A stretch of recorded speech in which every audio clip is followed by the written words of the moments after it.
Abror Muxtor Ali domlamizni Furqat tumani direktori Gulira'no ishiga qo'shilib ketgani bo'yicha bo'ladi. Sababki Abror Muxtor Ali Abrorjon domla deyveraylik, kuchli tafakkurga ega bo'lgan, har tomonlama yetuvchi, masalan diniy saboqlari ham, diniy ta'limotda ham kuchli. Undan tashqari dunyoviy mana shu o'zimizni fikrlash qobiliyati, ko'p narsani biladi, ko'p narsani o'qigan, o'rgangan. Undan tashqari u kuchli notiq, ya'ni orator.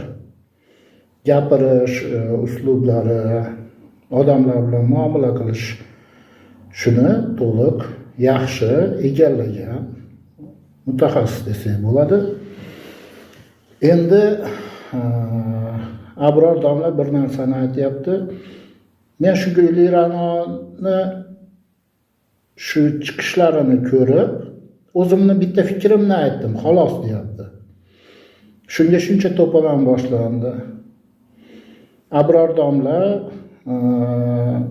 auditoriyasi juda keng, bloger. U haqiqatda ham bloger, o'zining blogini yurgizadi, sahifasi bor. Millionlab uni kuzatuvchisi bor. Uni bir og'iz aytgani juda ko'pchilik tomonidan albatta izoh beriladi. Juda ko'pchilik tomonidan o'rganiladi, ko'radi qiziqib. Shunga shunchami deyish bu noto'g'ri. Chunki o'zi ham biladi. Endi yana bitta narsani aytyapti. Jinoyat kodeksini 235-moddasi bo'lsa, deb Shuhrat Musayevga o'ziga aytyapti gaplashganda. Men borib Gulira'ni himoya qilaman deyapti. Yaxshi tushundik buni. Abror domla shu chiqqan videoni ko'rgan ekansiz. Shu chiqqan videodan xulosa qilib bemalol borsangiz bo'laveradi. Nimaga? Avvalo siz konstitutsiyamizda 26-27-moddalar bilan chuqur tanishib oling.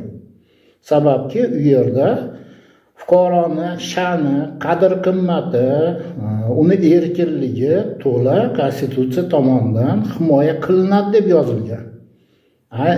Aynan shu 26-konstitutsiyamizda yangi tahririni 27-moddalarni o'rganib oling. Shundan keyin bemalol Furqatga borasizda, Gulira'no, endi men sizni yoningizda turaman. Sababki bizda jinoiy kodeksimizda ikkita yoshi, balog'atga yetgan odamlarni jinsiy aloqasi bo'yicha hech qanaqa jazo chorasi belgilanmagan. Bu birinchisi. Ikkinchisi, biz hali sizda ham, menda ham ular rostdan ham u yerda mana shu ishqiy munosabatda bo'lgan degan dalilimiz yo'q. Shu u yerda bo'layotgan voqeani endi bitta tahlil qilib berishga harakat qilaman. Ichki ishlar u yerda tadbir o'tkazyapti. Go'yoki kimdir 102 ga qo'ng'iroq qilyapti. 102 qo'ng'iroq qilgan odam maktab formasida balog'atga yetmagan yosh bir qiz bilan Sog'liq inspeksiyasining boshlig'i xizmat uyiga kirib ketdi. Shu bo'yicha boshlangan deyapti. Kirishyapti, ko'ryapti, u yerda balog'at yoshiga yetmagan maktab formasida hech qanaqa nima yo'q. Yosh katta ikkita odam. Ular nima qilish kerak edi? Ular indamay kechirim so'rab chiqib ketish kerak edi. Xolos. O'sha yerdan chiqib ketish kerak edi. Darrov kechirimini so'rab. Yo'q, ular nima qilyapti? Ular fuqaroni tahqirlashga o'tyapti.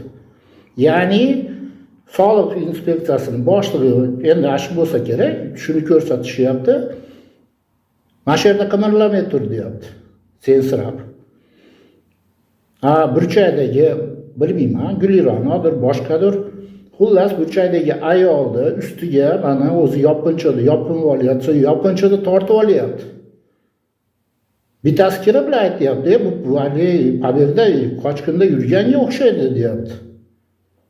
Ular to'g'rima-to'g'ri borib shu qizni yuzini ko'rsatishga, yalang'och qilishga harakat qilyapti. Hattoki yopinib olsa, bittasini tortib oldi, ikkinchisida yopinib olsa, yo'q, ikkinchisini ham tortyapti. Menga qara, xo'p, kirding, ko'rding, kiyinishga ruxsat et chiqib tur. Yosh katta odamlar ekan. Kiyib olgandan keyin suhbatingni qilgin kelsa. Yo'q, sen ataylatdan ichki ishlar xodimlari rostdan ham shu uni yalang'och holatda kameraga tushishini xohlashyapti. Bu yerda biz usloviyani qo'yamiz. Sen nima gapirasan deyapti. Mana oddiy narsa. Nimaga yana video kutib turish kerak? Shu videoda berib, ekspertizaga berib, agar rostdan haqiqatdan shu odamlar bo'lgan bo'lsa, bo'ldi. Mana ayol kishini tahqirlayapti. Bizda u ayol kishi jinoyat qilmayapti u yerda. Endi shundan kelib chiqadigan bo'lsak, odamni tahqirlar, Abdurahmon Muxtor Ali borish kerak endi himoya qilishga. Nimaga videoda ko'rinib turibdi? Gulirani o'zi aytayapti, xo'p, asherda mana endi davom ettirsak. Bo'pti, bu ayolni keyin kiyib oldi. Ko'rding, yosh katta, balog'at yoshidan chiqqan ayol ekan.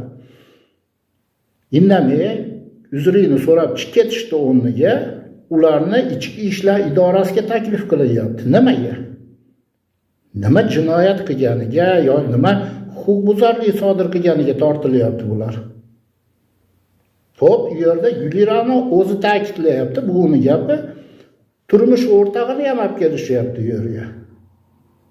Undan tashqari Gulirani meni boshlig'im, demak, bu maktabgacha va maktab ta'lim muassasa bo'limi boshlig'ini taklif qilishgan. Hozir mana shu yerda shuni ishdan haydaysan deb turib olgan. Bu Gulirani gap.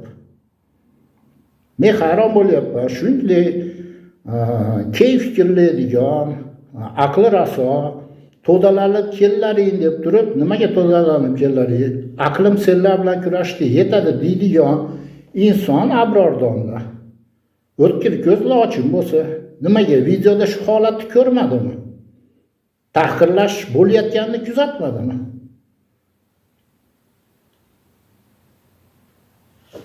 Bu yerda odamlarda zehni, bilimi, ularda haligi fikrlashi bu yaxshi narsa. Lekin uni nimaga qarab ishlashiga bog'liq. Haqiqat tomon yon bosadimi? Yo bo'lmasam boshqa yo'lga yurib yuboradimi? Mana kurash qayerda? Endi hozirgi ko'rayotgan nimalarimda bular deyapti, bir guruh blogerlar birlashib olib, Gulirani masalan davlat tizimiga hujum qilyapti, ichki ishlar tizimiga. Qayerdan hujum qiladi? Qaysi mol, qaysi eshak, qaysi aqlli yo'q, nodon ichki ishlar tizimiga hujumga o'tadi. Bir pasda olib kirib hammasini mulla mushiq qilib yuborishadi. O'ylab gapiryapsizmi Abrordomni? 5 ta 6 tasi chiqib turib ichki ishlar tizimiga qanaqa qilib hujum qilishi mumkin? Xo'p, informatsion hujum deylik, bashmi. Baribir qila olmaydi. Nimaga hammasini bir-bir chaqirib joyiga keltirib beradi agar qonundan chiqishsa. Gulirani o'zini qadr qimmati, sha'ni toptalgani uchun chiqib Saida Mirziyoyeva prezident administratsiyasi rahbaridan yordam so'radi. Siz tushunyapsizmi qayerga osilayotganingizni? Prezident administratsiyasining rahbari Saida Mirziyoyevaga chiqib munosabat bildirib, menga adolatsizlik bo'ldi, shunga yordam bering degan odam. Yo'q, bu oldayapti deyapsiz. Nimaga uni deyapsiz?